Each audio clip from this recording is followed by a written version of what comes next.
Hello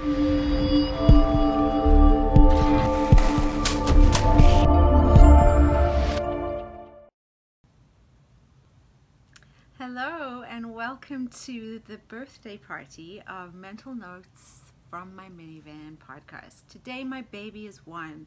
1 year ago today I just got the bloody thing done and I recorded my first episode of Mental Notes from My Minivan. And now a year later I'm here. I didn't plan it actually to be on the anniversary, but that's how cool this is. A year later I'm here to announce what I teased last time, that it is time for the baby to grow up a little bit and to progress. And that is why I'm so excited to announce that 1inchparscary.com has launched, and that is to launch my new endeavor, my new business, which will be 1inch Parscary life coaching. So I just feel like this has been an amazing and perfect year to have a podcast. It's been the beginning of the end of the treatment that I've received has sort of really come into fruition in this last year, and that has looked like a lot of mayhem and chaos a lot of the time, because things were starting to be taken apart and dismantled as I discovered new boundaries, as I discovered things that I needed to change about my life, and that really can be painful and dramatic, and it often was, and which is really why I am glad that I have a record of it, because it's one for the books, to be honest, but I wouldn't have had the emotional energy to write a blog at that time. And I'm so grateful that I had the podcast as both a means of creative expression and also as a way of being able to see my own progress. I had a very lofty goal that I would be helping other people, and by sharing my journey at that time. And honestly, it's a matter of physician heal thyself, and I feel like it was way more therapeutic for me rather than for anybody else. I was incredibly gratified and also very motivated, and I had the accountability of knowing that people were listening and they were telling me that it was helping them. And not just them, people were telling me it was helping them to understand members of their family who were experiencing depression or addiction or PTSD or anxiety or any of the things that they personally weren't experiencing but could now better understand, because I was speaking from it often during a place of having just come out of a very raw experience. Or even when I was in it. And so that was helpful, and it was certainly, it was motivating to me to keep going during those times, and it was also an accessible way for me to keep going, because I just had to open my mic and have at it. But I feel that I'm at a place now that I can disconnect somewhat from my own drama, my own story. I have put enough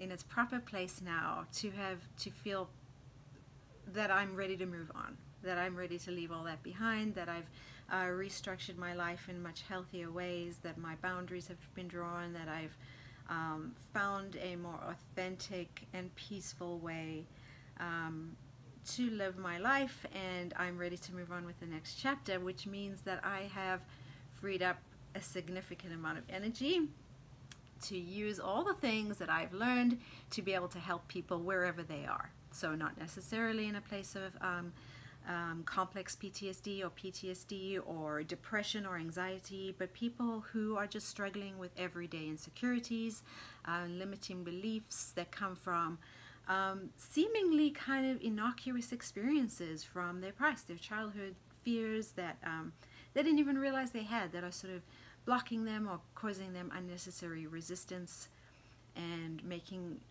them make things far harder for themselves than necessary. And I am an expert at making life harder for myself than it has to be. And I've really started to understand that so much better in the last year, and be able to use all the resources and all the tools that I've gathered over the last 20 years of trying to figure out what ailed me and how to get better, and now really apply them to my life so that I have a ton more energy to help others wherever it is that they are. And so that's where 1 Inch Price Scary life coaching comes into play. And I just feel like when you are ready, people who can help you and the universe, and don't roll your eyes at this, because however you express it, it is true that we'll provide the right people and the right opportunities. And I have had many opportunities over the years to do different things that have prepared me for this now. I wasn't prepared to be a life coach in a deliberate way one-on-one with people before, but I've dealt with people in many capacities of empowerment and encouragement, and helping them to sort of tap into what they already had as a personal trainer, as a birth educator, a prenatal and birth doula, which is a sort of a childbirth coach, for want of a better expression, and advocate. I have taught people for years in so many different capacities. I've presented to people. I love public speaking, so this podcast was a wonderful way to get that itch scratched, and I'm so excited to do more of it, to be available for speaking engagements, to be able to address people as groups and facilitate seminars, and to do more of the things that I love to do, like teaching and helping people, really tailoring things for people wherever they are in their lives, to get past the resistance that they might think is insurmountable, and to go just 1 inch price scary. Not huge amounts of scary, not huge leaps that seem so overwhelming and horrifying and completely out of reach, but just to do small, deliberate building blocks toward living the kind of life you want to live, and feeling energized when you wake up, and feeling like you're making a difference, and having a sense of purpose fulfilled. And so I'm so thrilled that Tamika Sears, my friend who is a very successful HR manager of a large company, also has a consulting business, which is Sears Corporate Coaching, and her partner Eric Franco and her have graciously invited me to be a part of the softer side of Sears by doing the life coaching portion. So I'm so thrilled that I get to do that, and that they have brought me on board. So grateful to Tamika. You can go to 1inchpricescary.com and you can find out all the things that I offer. I just launched the site yesterday, so it might be a little glitchy, but there certainly is a way to contact me, and we can look at an exploratory sort of chat that we can have, and you can also access my blog, which I'm resurrecting, that every time that I do a podcast, I will have an accompanying blog post. And I'm also, if you're not loving the recording quality on the podcast right now, which will continue, by the way, it will still be available on all 10 platforms and more as they're available to me. I'm also recording every podcast for a YouTube video, and you might find that the quality is better there. It also helps me if you go over to YouTube, that you like, subscribe, and share it with your friends. Even if you don't want to gaze at me while you're listening to me, you can just have it playing in the background. The sound quality can be better. It's my intention that out of every one of my half-hour-ish podcasts, I do shorter YouTube videos where I really isolate a couple of concepts or tips that I cover, so that you can just watch those, and those will also be posted on my page. So it will be blog, a way to contact me for coaching opportunities, for speaking opportunities, for seminar opportunities, because I speak so good. And also you will be able to read my blog like you did in the past. So it's all going to be there, and as you can tell, I'm thrilled. I'm so excited, and I'm really excited that you can see the progress that can be made in a year. I certainly was able to do a lot of work prior to this year, but you were very much privy to it in this last very dramatic year. And to see, you know, that year was somewhat rough in lots of places, but now I'm ready to go in a way I've been waiting for a very long time, and I'm very excited to have you along for the ride. So without further ado, today I want to talk about one of the ways that I've learned to get myself back on track when I was getting derailed into negative thought into like a negative thought spiral. And I call it the rumination that can lead from rumination. I'm really tongue-tying myself today. Rumination is basically a fancy way of saying thinking about bad things and then adding to them and just getting on this loop, this downward spiral thinking loop until you are you're in such a state. And it can lead to depression, and it can really make a bad day a lot worse and a good day bad. And I was a specialist in rumination. I was so hardwired for rumination. I'm not sure if that was from birth or if it was trauma related, but whatever it is, I did finally learn how to intercept rumination and to introduce different habits and different responses to what I used to spend a ton of time doing, which was doing me absolutely no favors. And I know so many people, I catch people ruminating all the time because I know what it looks like so well from my own personal experience. I'm just checking to see if this podcast is still running. It is. Okay. So, rumination, this is how it used to look for me. I'm going to give you an example of how it used to look for me. And actually, before I get started, I keep seeing my dog wandering around in the background. So it's giving me an idea that the ruminating brain is kind of like a dog. A powerful, big dog like mine, off of its leash, an energetic dog, undisciplined dog, off of its leash, and it can get into a lot of trouble. And getting control of the ruminating brain is basically like being somebody who knows how to discipline a dog and keep a dog walking nicely next to it on a leash, and they can enjoy each other's company. And when possible threats come, like other big dogs who want to cause something, or a truck drives by and they have to keep them safe, you as the owner can feel really confident that everything's going to be okay. So I want to help you to figure out how to take your brain from being the crazy dog off of a leash and you're the owner running after it going no, to just being a really nice companion for you that you've got control over. And you might be like, okay, cool, let's see how this goes, because your brain might feel like it's completely out of hand all the time. And I want to, before I even get further into the state, that so ruminating is different from having intrusive thoughts, okay? It's very different from having the intrusive thoughts that come about as part of the package of PTSD and complex PTSD, and even obsessive compulsive disorder, when you have those intrusive, unbidden, repetitive thoughts that you can't get out of. Ruminating is when you latch onto one thought that sort of comes into your brain, and then you expand on that thought and you spiral. If you are having intrusive thoughts that you're just sort of going about your business, and then there's a trigger that you're not even aware of, and an intrusive thought comes, or even the accompanying physical sensation that comes from a past trauma, or you're struggling with obsessive compulsive thoughts and behaviors, this is not addressing that, and that does need therapy. That needs specific types of therapy. OCD needs specific type of therapy, and PTSD needs trauma-based therapy. But even those people ruminate in addition to those things. And we all, I think, have had experiences with rumination. Some people are very much more inclined to it and more wired for it. As I said, myself, my husband is not inclined to rumination, but even he has had moments, I'm sure, where he's ruminated. And so I want to help you when you find yourself getting into this, or if you're very much in the habit, to figure out how to break this habit. Okay, and get your dog back on the leash and walking heel.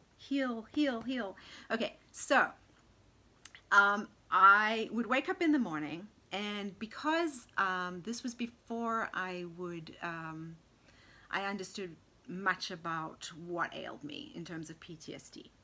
My subconscious brain was super diligently trying to take care of the trauma that my conscious brain wasn't willing and able to address at that time.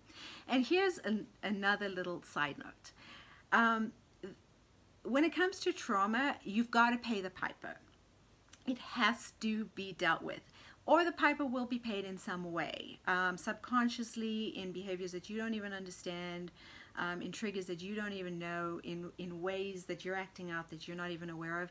The piper will be paid. Trauma does not just go away. It doesn't just evaporate, as sad as that is, which is why, you know, it is very sad and it is problematic, but it has to be dealt with, and the best way to deal with it is head on through therapy so that it can stop being dealt with every day.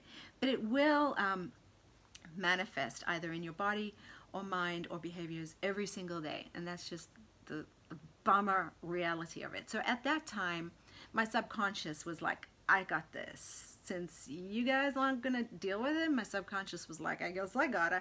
So it was always dreaming, right? I was having these super distressing dreams all the time, not knowing that they were actually related to trauma. So when I did remember them, I didn't make the connections, but frequently I wouldn't remember them. I would just wake up and my physical body was having a response to the trauma that I was experiencing in my dream. Now, the thing about your physical body is that it doesn't know the difference between a dream and real, right? And we all know that because anyone who's woken up from a nightmare in a cold sweat with their heart racing as if they really are running away from that axe murderer or saving their family from an avalanche or whatever, and they're having those physical stress responses, knows that your physical body isn't smart enough to realize, wait, that's happening in that realm. It's not necessary to run. You're safe in bed. It just has the same responses because of evolution. It's primal. It's just what happens. And we're only supposed to have those cortisol stress responses for like 90 seconds at a time, because cortisol is actually super helpful when you're running away from a bear, or you're confronting a lion, or you're hiding or attacking a man with a chainsaw or whatever. It's helpful. It gives you strength. It's fight or flight response. But it's not helpful when it's constantly being pumped out in our lives every day just because we're having emotional stress responses. So once those 90 seconds of cortisol, initial cortisol, have been pumped out, and you can intercept and say, hold on, wait, not actually this doesn't really warrant a bear attack kind of hormone release, you're going to find yourself a lot more healthy and less anxiety prone, and just in general your health is going to be better, your appearance is going to be better, everything's going to be better, because cortisol takes its toll. It's not supposed to be constantly pumped, and in a lot of our lives, due often to unexplored unresolved issues, and also to rumination, we're using up a ton more cortisol than we need to be. So what will happen, I would wake up in a state of high physical anxiety. I was dealing with something in my subconscious related to trauma, experiencing it, and body was like, we're ready to go, hide, run, fight, whatever. But conscious brain was like, what's this? Kirsty is waking up. I've noted she's got a very elevated heart rate, clammy palms, sick feeling in the stomach, nauseated. Something is very wrong. Now, here's what you need to know about your brain. It's so efficient. It loves order. And you might say, not my brain. Not my brain. I do not have an orderly brain. Well, the mechanics of your brain really do like order. They do not like things to be discordant. They don't like things to not make sense. Okay? So your brain likes what it sees and what your physical body is telling it to line up. It likes it. Just like you don't like to hang out with a friend who you thought was sane and awesome, and then suddenly they start talking about the green grass being red. You're like, yo, there's a problem here. You're not going to be super comfortable with that person telling you about the red grass. You're going to be like, you need help, fella. Something's not right, right?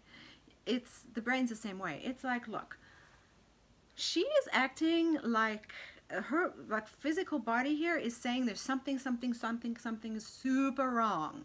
And so I'm going to scan. All right, this room, I see no threat. No man in a corner with a chainsaw. No impending bear attack. It doesn't appear to be a tornado. Everybody's safe and sound, sleeping in beds. No fire. What the hell? What the hell? So then, next thing, it's like, okay, got to make sense of this. I'm on it. So it starts to go back through your last 24 hours. That's what my brain did anyway, and it will try to find anything to make sense of this physical emotion. Now, this all happens in a split second, right? It's thinking, okay, what could this be? What could this be? Aha! First thing.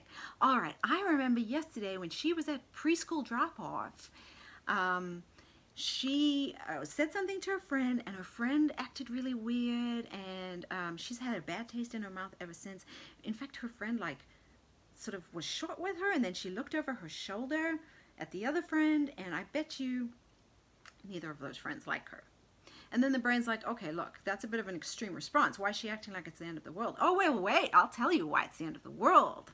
The brain will say, look, because if they don't like her, then her kids are going to stop being invited to, like, family gatherings, and then the kids are going to be without friends, and that's so sad. Like, they don't deserve that.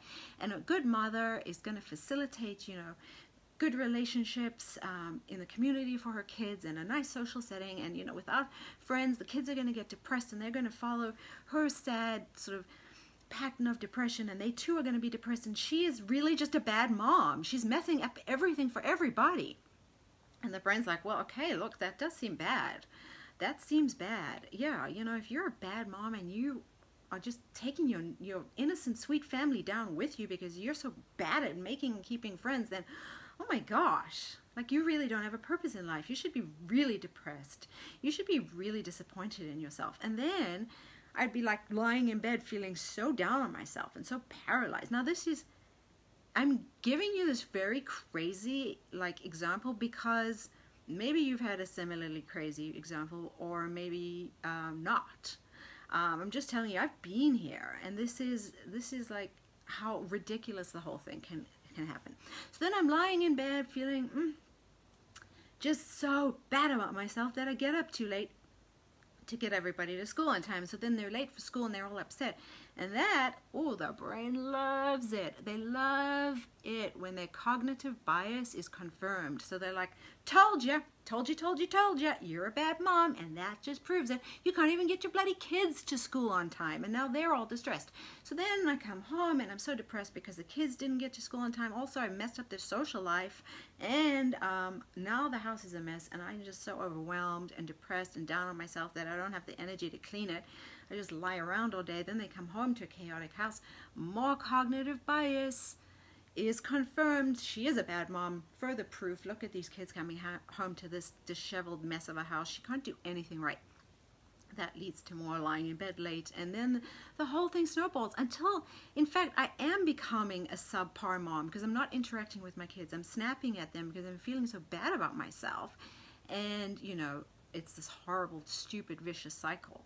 And come to find out, or not find out, that this rumination was totally in vain. It had nothing to do with the friend the day before. My paranoia and the rumination accompanying it, the friend was acting distracted and looking over my shoulder at her kid possibly about to run into the road. It had literally nothing to do with me.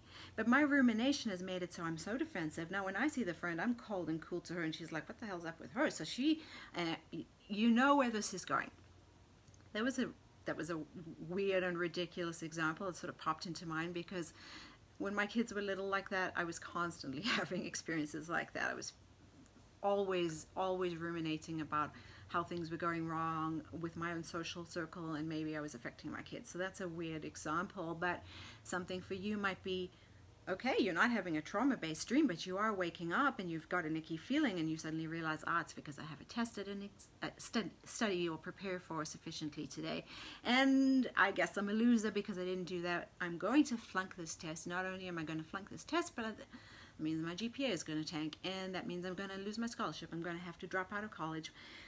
Family's going to definitely be disappointed in me, and they're going to abandon me eventually. Everybody's going to give up on me. I'm going to end up under a bridge. I'm going to actually be homeless. I might be homeless within a year. I can see it because I didn't take the time. I watched too many episodes of Game of Thrones, and now I'm going to flunk this test.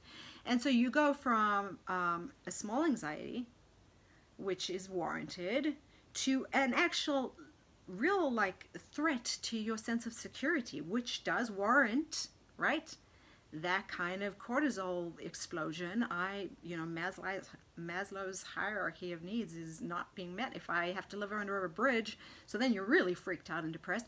Then you're like, I just can't cook. I just can't cook. You're having an anxiety attack, and you certainly are not going to do very well on your test if at all you get out of bed. If you are capable of getting out of bed at all, at that point, the distraction and the amount of cortisol in your bloodstream is going to not be very conducive to taking a test and remembering the few things that you did actually study. So all this to say, rumination does nobody any favors. It's not a good way to go. And there are some easy ways to sort of interrupt rumination and have better responses. And it all starts with, in both cases, you wake up and you are identifying a physical emotion. If you can identify the physical sensation, not physical emotion, the physical sensation before, and get a control of it and have a similar balancing physical response to it, before that dog can run off leash down the road and have a fight with another dog, and then it's a whole thing, you're going to be way better off. And so I'm going to tell you some ways you can do that. First of all,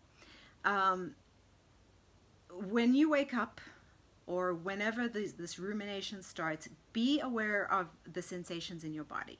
What are you feeling? And just very dispassionately examine where these feelings are starting.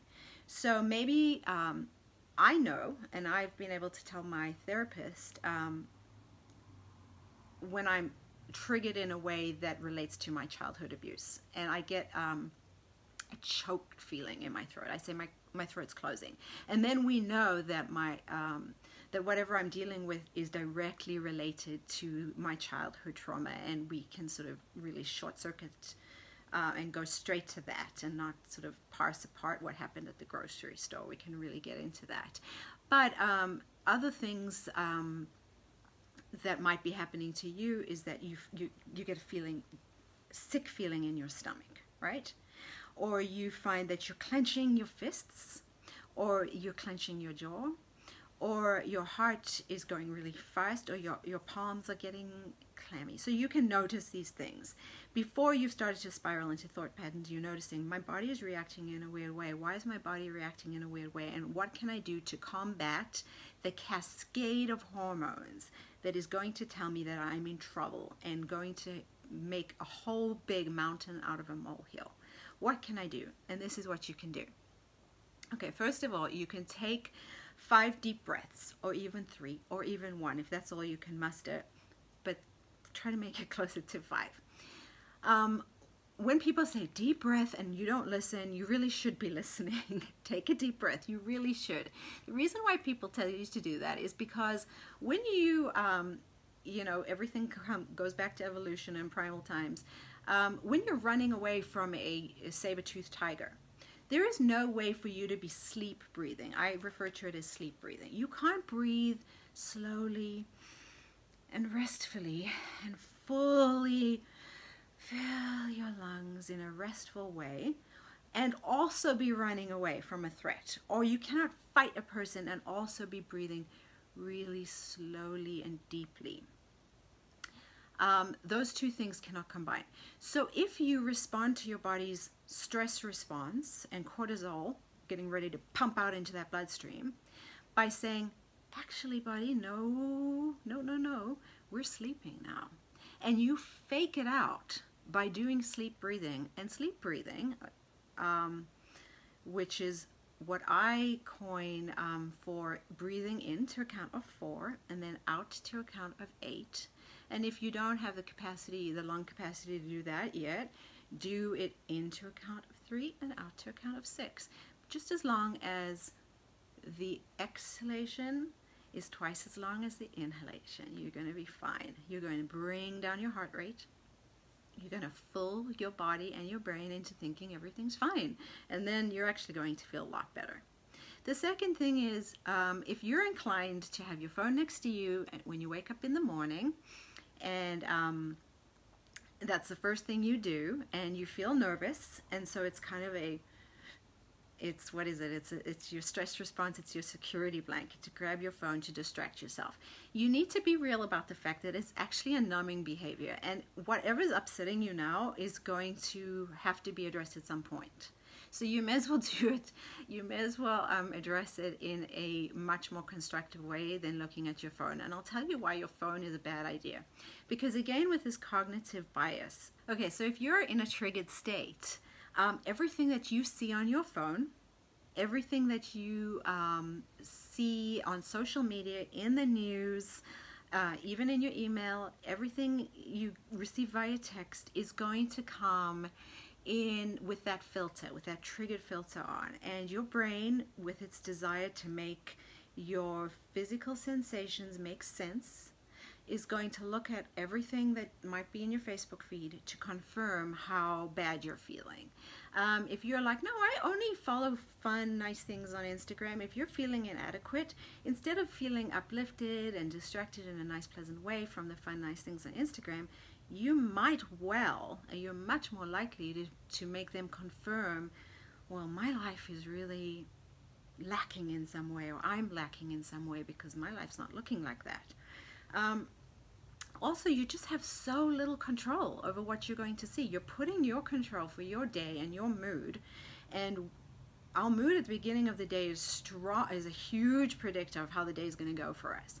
So you're putting that solely in control. You're putting just random strangers or friends or whatever in the driver's seat of your mood for the day and your response for the day. And especially if you're in a triggered state, you're just kind of really vulnerable and allowing whatever you see, whatever might be there when you open your phone, to allow this rumination to just go crazy. That dog's gonna run straight down the street under a car or get in a fight with another big dog. It's gonna be a mess. There's a very good chance of that. So I really encourage not to have your phone next to your bed. It's been a habit of mine forever, and I use my phone as an alarm. And you know, none of us need to do that. Alarm clocks do still exist. I checked Amazon, they have them, they're cute. There's some that act like the rising sun, and it's a really nice way to wake up. But if you must have your phone in your room for whatever reason, I'm not going to tell you can't. I'm not your mom. I have so many kids and I can't even get them to keep their phones out of their room. I'm going to suggest though that you move it to a place not within arm's reach, so it's not that kind of impulse and that habit when you're already feeling triggered. That if you start yourself in a rumination and you have to get up to get to your phone, at least your feet are on the ground, because rumination also encourages you to stay paralyzed and in one spot, and that spot is often your bed. And if you start to feel discouraged and depressed, as my therapist has told me, depression will always tell you to cover your head. And it's always going to lead to more depression when you do that. It's not a good thing to cover your head. It's better to get out of bed. And so get your phone away from you. If you really like to you like to begin your day with your phone in your hand and it's too hard to cut that habit, then at least have something that you can queue up that is definitely safe and affirming and positive and motivating and encouraging and reassuring. So I have, Audible books that I know are good and safe and comforting and motivating for me when these moments come, and I really do feel like it would be helpful to me to have a reset from an external source. I don't go on Facebook. I don't even check my texts because I just am in a vulnerable place when I first wake up, and I need to be able to set my own mood or get myself off of the rumination train.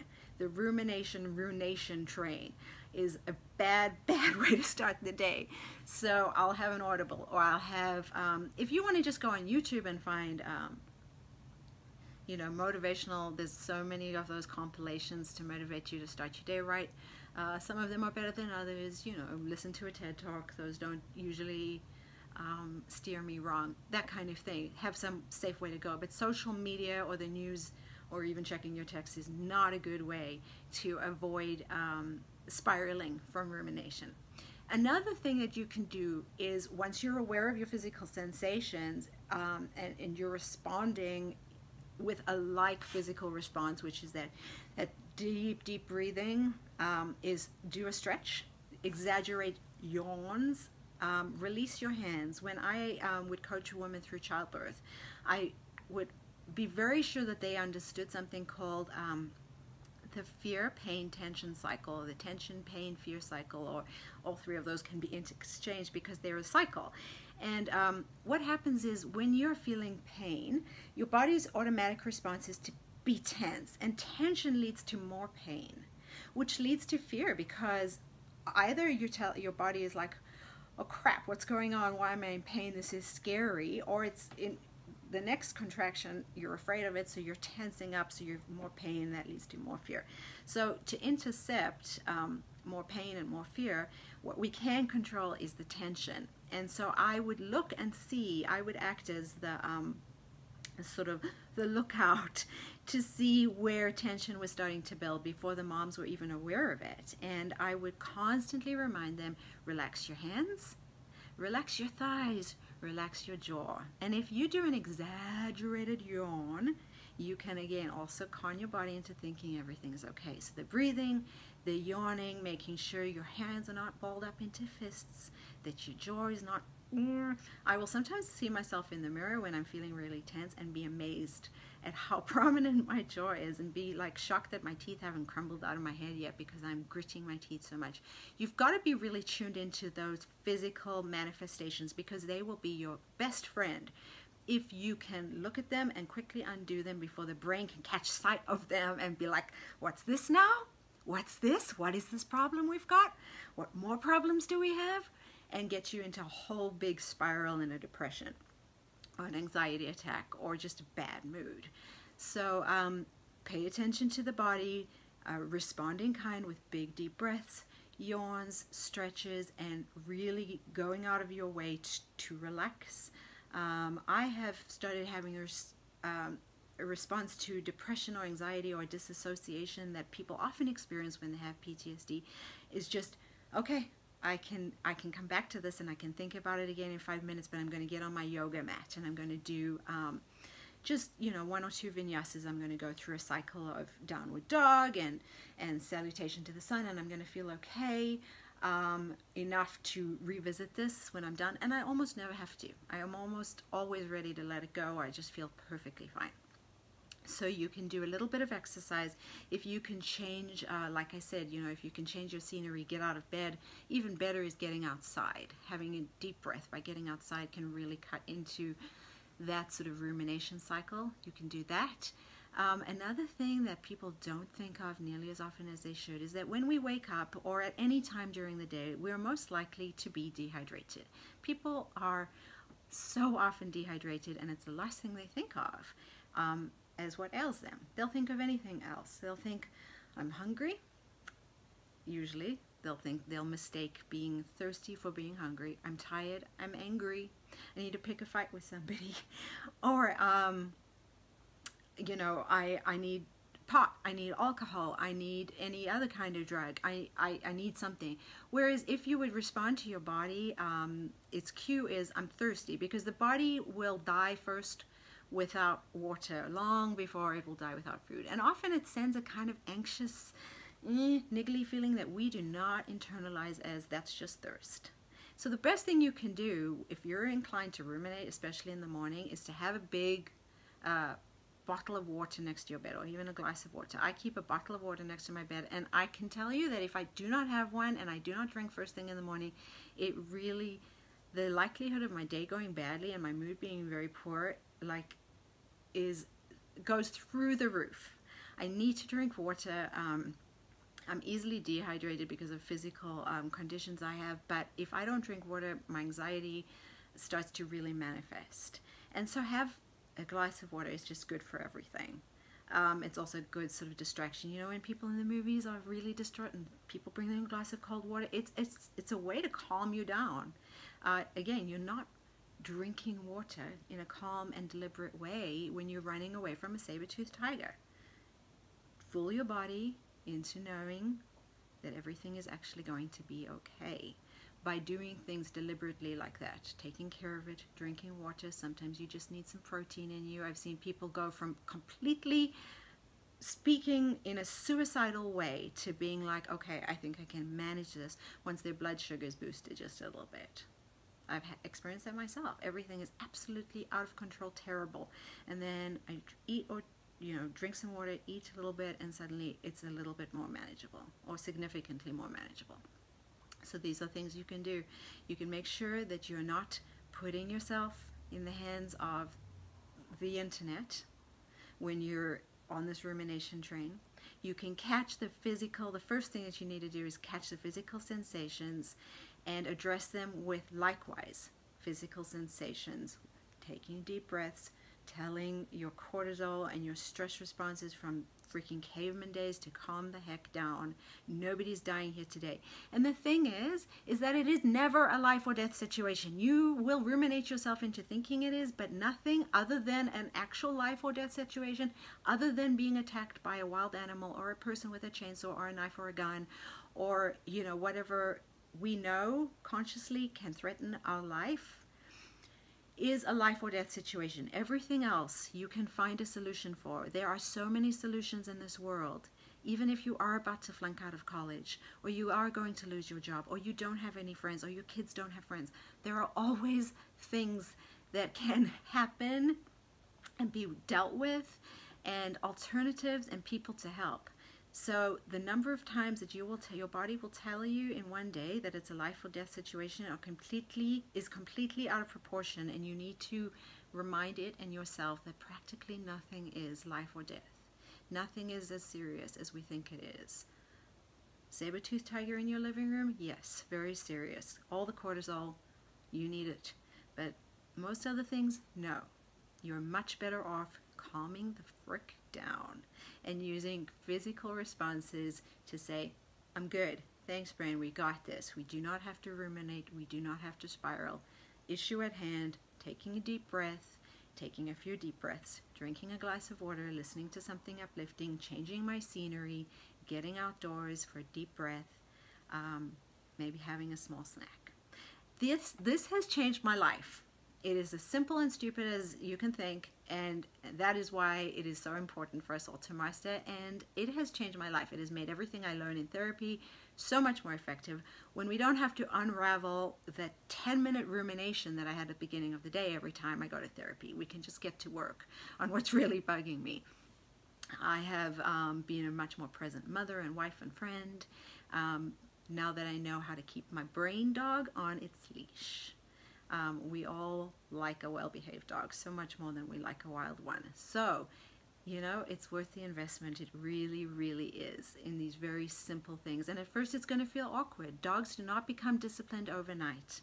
I use a little sort of technique with my dog that I keep trying to teach my kids, because nobody likes taking him for a walk, because he acts up with them because they don't discipline him in the same way. And when I first started to walk him, I would not just pull on the leash, but if he was misbehaving, I would nudge him hard with my knee to show him I meant business. And at the same time, I would make a little clicking sound. And very, very quickly, I graduated to not having to pull or nudge at all. I would just have to go, no, no. When I saw something coming up ahead, I would be sure to interrupt whatever he had in mind with clicking, so that he knew, okay, she really needs me to stay close. And that's worked out great. I like walking the dog way more than everybody else does. Same thing with your brain. These techniques will help you keep it under check, and you can have some nice, fun times together and really enjoy your life so much more. So, thank you for tuning in. Thank you for being part of this last year. Thank you for being along for the ride. The mental notes in my minivan. I'm now getting out of my minivan, getting to business. 1 inch past scary. We're going to have so much fun together. Please stay tuned, and I will talk to you next week right here. Mwah.